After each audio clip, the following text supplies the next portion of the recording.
Welcome to Entry Point Faith, where every week we discover fresh meaning in the world so you can find faith your way.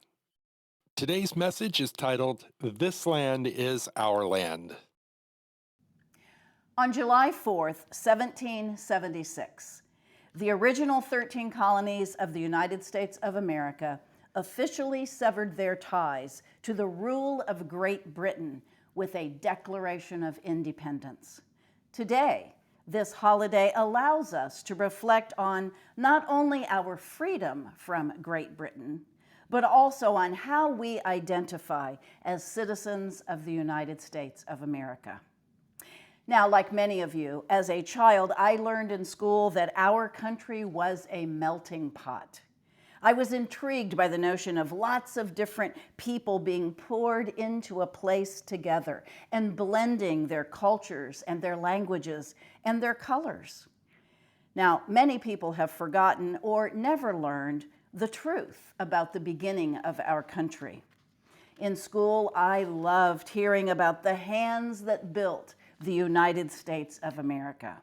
I loved learning about the settlements of the colonies, the culture of those very early days. But I also know that today we are a very different country. I learned more about the history of this country when I attended a Racial Equity Institute several years ago. And that was when I discovered many events and people that were never mentioned or included in the history books that I read in school. I was informed about practices that prohibited people of color from enjoying the same freedom and benefits that I had as I grew up in the United States of America. Although this country was founded by immigrants, and in fact we are all immigrants, we still struggle to this day to understand the inequities across the land. Langston Hughes, a Black social activist who passed away in 1967, wrote these still relevant words in 1936 in his poem, "Let America Be America Again." Here is just part of that profound poem that he wrote. Let America be America again. Let it be the dream it used to be. Let it be the pioneer on the plain, seeking a home where he himself is free. America never was America to me. Let America be the dream the dreamers dreamed. Let it be that great strong land of love, where never kings connive, nor tyrants scheme, that any man be crushed by one above. America was never America to me. Oh, let my land be a land where liberty is crowned with any false patriotic wreath, but opportunity is real and life is free. Equality is in the air we breathe. I am the poor white, fooled and pushed apart. I am the Negro bearing slavery's scars. I am the red man driven from the land. I am the immigrant clutching the hope I seek. Oh, let America be America again, the land that never has been yet, and yet must be the land where every man is free.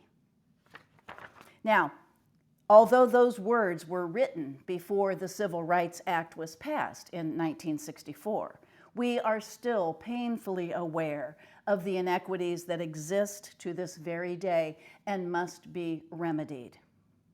When it comes to thinking about how things are right now emotionally in the United States, I would identify a different metaphor from the melting pot. Because we are so divided politically and in terms of our values, I see our country as a land of islands. We are divided into pods of people based on our political and our social beliefs. And to be honest, education level is part of that divide as well. We live on our islands and often yell across the water at our neighbors on the next island who have disappointed us or who do not agree with us, but who are still like us in so many ways. When large-scale tragedy hits the land, we quickly and lovingly build a bridge to the next few islands and cross over to offer help and love and prayers. And then, when the tragedy abates and life returns a little bit to normal, we tear the bridges back down. That's the emotional part of living in this country. Always physically separated from each other due to the states and distance, but always connected in some pep rally kind of way in spirit and pride. We are far from a perfect nation, but I still believe in the greatness of this country. Mostly, I guess, I believe in the greatness of people. When things don't make sense to me, I often turn my sights and my heart inward, and I narrow my gaze. When I look locally at groups of people, I feel encouraged. When I look at the kindness and community and support on my individual islands, I know that people are often loving and generous. When I think about what it means to be a citizen of this country, I think of freedom, even though I know that there are marginalized groups of people who have never had equal freedom. Yet I still find hope in the human spirit. I wholeheartedly agree with Anne Frank, who wrote, "In spite of everything, I believe that people are really good at heart." I still believe that people will continue to care about each other and about the inequalities that remain in our land, and in caring about the imbalance of freedoms and power and opportunities and wages. I believe that good people will continue to fight for those freedoms for all people. A few years ago, an AP English teacher asked her students to answer this question: what does it mean to be a United States citizen?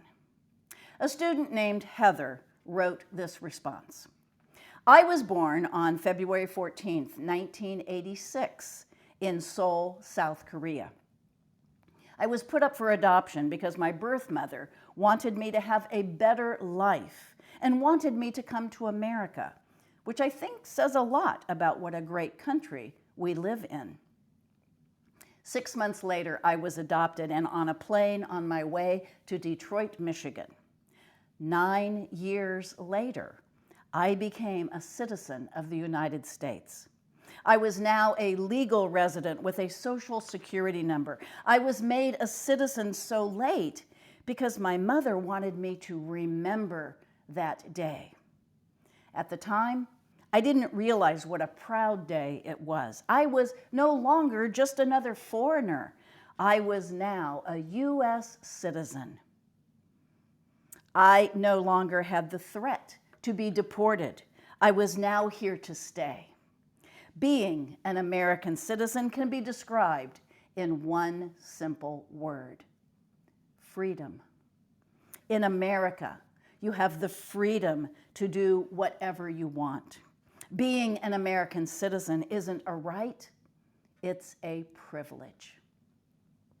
The words written by that student remind me of a passage in the Bible about freedom. It's found in Galatians chapter 5. It is absolutely clear that God has called you to a free life. Just make sure that you don't use this freedom as an excuse to do whatever you want to do and destroy your freedom. Rather, use your freedom to serve one another in love. That's how freedom grows. I think this passage helps us to connect the patriotism of our nation with its promise of freedom to the freedom that we receive from God. I think that within this passage there is a caution that our freedom should not be self-serving, but rather it should be a freedom of generosity and compassion. Rosa Parks understood this notion of freedom of generosity and compassion as evidenced by these words. I would like to be remembered as a person who wanted to be free, so other people would be also free. Our hope lies in people on the local level and the national level. Our hope for true freedom lies in our ability to remember the hands that built our country, to remember that many of those hands were not allowed in the main house, and to remember that we are all immigrants. Franklin Roosevelt said it best. Remember always that all of us are descended from immigrants and revolutionists. Yes, our country is flawed, but despite its failings, our country is a good one. While I keep the phrase melting pot in my head as part of my worldview, I also keep the Statue of Liberty in my head as part of my worldview. I see our country as a lighthouse of hope. I still believe it is one of the greatest lands of opportunity, filled with resources, education, and hope. Amen. Thanks for joining us for Entry Point Faith's online virtual service. If you'd like to join us, we meet every week at Connor Prairie in Fishers, Indiana. Please join us next week for our message titled Finding Beauty.